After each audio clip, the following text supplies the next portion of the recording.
ना रोजगार मिल रहा है, ना महंगाई कम हो रही है, ना महिलाओं के खिलाफ अपराध कम हो रहे हैं, ना करप्शन कम हो रहा है। आप बताइए, अडानी अंबानी की कहानी आप जानते हैं? मोदी है तो मुमकिन है कि सच्चाई रियलिस्टिक है। मोदी है तो मुमकिन राम मंदिर बन चुका है। राम मंदिर उन्होंने बनवाया क्या? राम मंदिर किसने बनवाया? उन्होंने बनवाया। 2024 में हम दोबारा आ जाएंगे, दिस इज नॉट पॉसिबल। आप इनको रियलिस्टिक होना चाहिए, धरातल पे रहेंगे, समझ में आएगा कि क्या कहानी है पूरे देश में। बेरोजगारी को देख लीजिए, महंगाई को देख लीजिए, करप्शन को देख लीजिए, महिलाओं के खिलाफ अपराध की जहां बात करते हैं तो मोदी जाएंगे जाएंगे। अगर ये किसी और को लाएंगे, बीजेपी भी जाएगी, गारंटी है। हिंदू क्या सिर्फ बीजेपी में है क्या? इन्होंने टप्पा लगाते हिंदू के ऊपर कि बीजेपी कांग्रेस में हिंदू नहीं है, कम्युनिस्ट पार्टी में हिंदू नहीं है, आम आदमी पार्टी में हिंदू नहीं है। 2024 में जनता बताएगी इनको कि कितने वोट आते हैं। ये हारने वाले हैं। सरकार बनेगी 2024 में। नमस्कार। अभी तो बहुत कन्फ्यूजन है क्योंकि काफ़ी सारे स्टेट से जो न्यूज़ आ रही है, 5 राज्यों के अंदर जो न्यूज़ है वो बहुत ही मोदी जी के लिए खासकर बहुत नेगेटिव न्यूज़ आ रही है।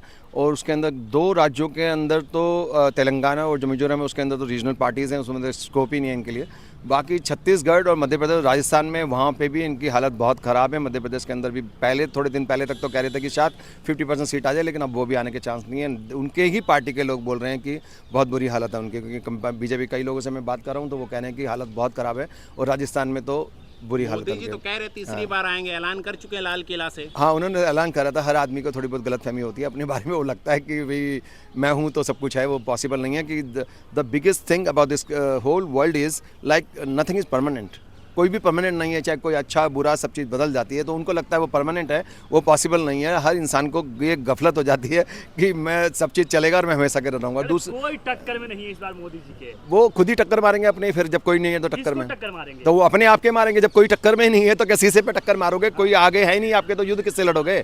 किससे टक्कर मारोगे? कोई है नहीं। आप कह रहे 9 हो साल बेमिसाल रहा है, मोदी जी कह रहे हैं। बेमिसाल क्या रहा है? आप भी जानते हैं कितनी बुरी हालत है, महंगाई का कहाँ पे आसमान पहुंच रहा है। कभी आपने देखा था कि 25 रुपए के टमाटर 400 रुपए में मिल रहे हो? 750% से भी ज़्यादा बढ़ गया। क्या जनता की कमाई वो ये क्लू दे, ये बात बोलते हैं अपनी तरफ से कि जनता की सैलरी भी बढ़ी है। यार मुझे बताइए कि 2-4 महीने के अंदर, 1 महीने में कोई प्राइस अगर 750% बढ़ जाता है, क्या 1 या 2 महीने में जनता की 750% सैलरी बढ़ी है? क्या बेवकूफ़ बना रहे जनता को यार?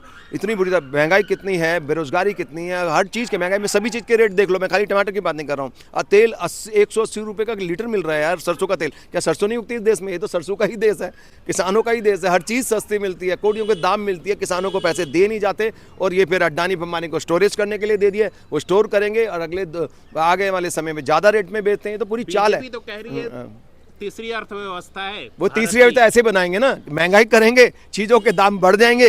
वो जो चीज़ 100 रुपये की आ रही है वो 1000 रुपये में आएगी, तो अर्थव्यवस्था भी बढ़ जाएगी उनके हिसाब से। जो दिखा रहे हैं हकीकत में जो जीडीपी का जो पूरा फंडा है, फेक है, झूठा फंडा है। पूरे देश के अंदर जो कि जीडीपी के हिसाब से जो बताते हैं, पर कैपिटा इनकम बताते हैं कि हर आदमी इतने $40,000 कमा रहा है या जितने $1000 कमा है, वो कहाँ कमा रहे हैं लोग? आम आदमी के बेचारे के छोले बिके में बुरी हालत है। सर जी, किस दुनिया के अंदर ये भ्रम में जी रहे हैं लोग? तो इल्यूजन में जियोगे तो इल्यूजन का जो गुब्बारा फटता है और इनको मालूम नहीं है। ये सोच रहे हैं 2024 में हम दोबारा आ जाएंगे, दिस इज नॉट पॉसिबल। आप इनको रियलिस्टिक होना चाहिए, धरातल पे रहेंगे, समझ में आएगा कि क्या कहानी है पूरे देश में। बेरोजगारी को देख लीजिए, महंगाई को देख लीजिए, करप्शन को देख लीजिए, महिलाओं के खिलाफ अपराध की जहां बात करते हैं आप, तो नेशनल क्राइम ब्यूरो का जो डाटा है, राष्ट्रीय क्राइम ब्यूरो के डाटा की बात कर रहा हूं मैं, ये इसको जुटला नहीं सकते, इन्हीं का डाटा है। सुनिए, रात में 12 बजे घूम सकती है। 13 राज्यों में 7 में बीजेपी रूल स्टेट है और टॉप पे यूपी है। मैं नहीं बोल रहा, गूगल कीजिए, मैं जनता को बोल रहा हूँ गूगल कीजिए, मेरी बात मत मानिए। राष्ट्रीय क्राइम ब्यूरो लिखिए, पूरा डाटा आएगा, लिस्ट आएगी। पहले पे यूपी, दूसरे पे राजस्थान है कांग्रेस का। मैं नहीं कह रहा कि कांग्रेस दूध की धुली है, तो वो राहुल जी मणिपुर भागते हैं, राजस्थान भी आना चाहिए उनको। तो कानून का राज चल रहा है देश में। 7 राज्य बता रहा हूँ, टॉप 13 में से 7 बीजेपी रूल स्टेट हैं सर जी। ये है आपका महाराष्ट्र भी है उसके अंदर, यूपी नंबर 1 के ऊपर है। आप क्या बताते, क्राइम जहाँ क्राइम की लिस्ट है उसमें भी टॉप पे है यूपी। अपराधी उत्तर प्रदेश छोड़ के भाग गए हैं आप, तो भाग के वापस नहीं आएंगे क्या? मार तो नहीं गए ना, मार भी दिया आपने। मान लो अब वो कहते हैं कि हमने 11,000 लोगों को मार दिया, अपराधियों को मार दिया, 11,000 अपराधियों को मार दिया, तो भैया अपराध कर कौन रहा है? डाटा तो बता रहा, आप टॉप पे, क्राइम पे भी और महिलाओं के खिलाफ अपराध की दोनों लिस्ट में आप टॉप पे हैं। तो इसका मतलब है आप दूसरों को मार दो तो दूसरे के तो क्रिमिनल है, आपके क्रिमिनल संत हैं क्या? आप अपने तो फिर क्राइम कौन कर रहा है? उनको तो मार दिया आपने, दूसरे पक्ष के सब मार दिए, तो फिर क्राइम ये लिस्ट में टॉप पे कैसे आपका? इसका मतलब आपके बंदे कर रहे हैं, इसका मतलब आप अपने बंदों को भी ठिकाने लगाइए सर जी। कोई किसी का नहीं होता, क्रिमिनल कभी किसी के नहीं होते। विश्व में डंका बज रहा है मोदी जी का। क्या डंका बज रहा है? देखा ना, पुतिन ने तो बोल दिया भैया अपना काम करिए यार, खामा का दिमाग खराब कर रहे हैं आप। और दूसरा, ये जो बाइडेन के पास गए थे कि मैं अमेरिका यात्रा करूं। हकीकत में अमेरिका यात्रा करना नहीं गए थे, और फेसबुक के चीफ से मिलने गए थे, एलन मस्क से मिलने गए थे, और ये आपके गूगल के चीफ से मिलने गए थे कि इलेक्शन आ रहा है भैया, ये कंट्रोल करने गए थे। उसके बाद में आपने देखा होगा कि इनकी यूएस यात्रा के दौरान एलन मस्क ने अपना स्टांस बदला था। एक कमेंट पूरा का पूरा इंटरव्यू आया था, उन्होंने पहले वो कहते थे कि मेरे ट्विटर के ऊपर सबको फ्रीडम है बोलने की, फिर अचानक उस दौरान उन्होंने कहा कि मैं सरकार के हिसाब से चलूंगा, जैसा सरकार बोलेगी वैसा करूँ। इसका मतलब आप इन्फ्लुएंस करने गए ना, वहाँ जो बाइडेन से क्या मिलने गए, जो बाइडेन से फ़ोन पे बात कर लीजिए ना आप, तो वो कहानी कुछ और थी। और सोशल मीडिया में उसके बाद में आपने चेंज देखा होगा कि 65 एक्चुअली जो ज़्यादा यूथ है, 64-65% जो यूथ वोट है, सबसे ज़्यादा वोट बैंक ही वही है, यूथ का वोट बैंक है। 18 साल से 45 साल तक को अगर आप यूथ कहते हैं तो वो उनका वोट बैंक है, और वो ज़्यादातर यूथ कहाँ पे है, सोशल मीडिया में। तो सोशल मीडिया से ही पूरा देश अभी अफेक्ट होता है। जो बुजुर्ग लोग तो वोट देते नहीं, वो होते भी नहीं सोशल मीडिया में, तो उन्हीं के लिए यही रीज़न है कि राहुल जी लद्दाख में बाइक की यात्रा करते हैं यंग देखने के लिए, वो मैकेनिक के पास भी जाते हैं, जनता से कनेक्ट करने की कोशिश करते हैं। उसी के अंदर अगर उसी मद्देनज़र देखते हुए आपने देखा होगा इटली की जो प्रधानमंत्री थी, जो क्या नाम था, जॉर्जिया मेलोनी, उसके साथ में युगलबंदी दिखाई गई, जबरदस्ती सारे मेन स्ट्रीम मीडिया पे आ रहा था। आपको लगता है मोदी जी की बिगर हाँ के वो आ रहा होगा? लगातार न्यूज़ आ रही थी मेलोडी, उसका नाम मेलोनी से जोड़ के मोदी इसका जोड़ के मेलोडी बनाया था इन्होंने। तो भाई क्या चल रहा है? चक्कर है मोदी जी का, है चक्कर तो वो दिखा रहे थे उनके मेन स्ट्रीम मीडिया। इसका मतलब वो यूथ से कनेक्ट करना चाहते हैं कहीं ना कहीं कि भैया हम भी यंग है, तो कहानी ये है। और लेकिन अभी खबर आई है कि जो है जॉर्जिया मेलोनी अपने जो पार्टनर से वो अलग हो गए, कह रहे कि आप मोदी जी के साथ आए गए। उन्होंने कभी कहा कि मैं मोदी जी के साथ आऊंगा? वो तो हर देश में सबके साथ ही मिलते हैं। उनके थोड़े दिन बाद ही एक वीडियो चल रहा था ऋषि सुनक के साथ, वहाँ पे भी वो उसी तरह मिलते हैं। वेस्टर्न लोग हैं, वो हक करते हैं और गाल पे किस भी करते हैं, वो नॉर्मल है, वहाँ पे पैक करते हैं उसको, उसमें किस नहीं बोलते उसको।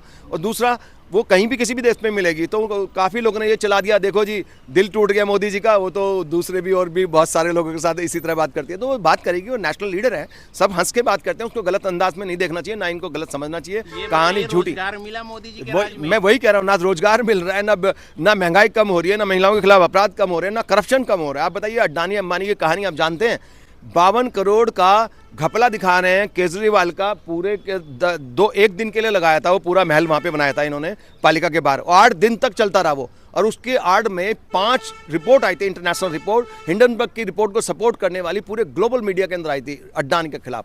उसमें अडानी की सारी चोर बाजारी बताई गई थी। खासकर एक कोल स्कैम हुआ है, जो इंडोनेशिया से जो कोल आता था वो यहाँ पे अगर वहाँ का 2000 से चला है तो यहाँ इंडिया तक पहुँचते पहुँचते 4000 का हो जाता था, 4000 करोड़ का, 1000 करोड़ में बात कर, अगर 2000 करोड़ का है तो 4000 करोड़ का यहाँ पे हो जाता था आते आते ही। कैसे हो जाता था भैया? इन्हीं की अडानी की छोटी मोटी कंपनियां हैं, इन्हीं की शिपमेंट कंपनियां, वहीं घपला करते थे, इनवॉइस चेंज करते थे, यहाँ पे आके वो महंगा पड़ जाता था। जब कोल यूज़ करोगे महंगा तो इलेक्ट्रिसिटी भी महंगी मिलेगी जनता को, तो जनता भी मार पड़ेगी। तो इसको पूरा छुपा दिया गया, खाली सारे मेन स्ट्रीम मीडिया के ऊपर सिर्फ ये दिखाया गया केजरीवाल कह रहे हैं कि तीसरी बार भी आएंगे। ये उनको लग रहा है ना गलत फहमी का। देखिए, ये कहावत है, गलत फहमी में जीने का कुछ और ही मजा है। तो वो तो बड़े मेरे ख्याल से शायर थे, जोक थे, कौन थे, उन्होंने भी कुछ बताया था कि हम भाई अपनी धुन में है तो भाई क्या है ना, मस्त राम मस्ती में आग लगे बस्ती में, उनको फर्क ही क्या पड़ता है। उनको ये लगता है कि हम जीतेंगे, मोदी है तो मुमकिन, लेकिन सच्चाई रियलिस्टिक है। मोदी है तो मुमकिन राम मंदिर बन चुका है। राम मंदिर उन्होंने बनवाया क्या? राम मंदिर किसने बनवाया? उन्होंने बनवाया, जुडिशरी ने बनवाया ना। आपको इनको एक बीजेपी के प्रधानमंत्री होने के नाते उसका उद्घाटन करना भी गलत था। ये गलत करा इन्होंने। हिंदू क्या सिर्फ बीजेपी में है क्या? इन्होंने टप्पा लगा दिया हिंदू के ऊपर कि बीजेपी, कांग्रेस में हिंदू नहीं है, कम्युनिस्ट पार्टी में हिंदू नहीं है, आम आदमी पार्टी में हिंदू नहीं है। कविता कृष्णन कौन है? उसको माविस्ट बोलते हो आप, कृष्णन ब्राह्मण है वो। तो ये नहीं है कि हिंदू नहीं है, हिंदू तो सभी जगह है। आप उसको मोनोपलाइज कैसे कर सकते हैं? आप ट्रेडमार्क कर रहे हैं, पैटर्न करा लिया है भगवान राम का। भगवान राम तो सबके हैं, भगवान राम को तो हिंदू मुस्लिम सभी मानते हैं, ठीक है? तो उनके कैसे हो गए?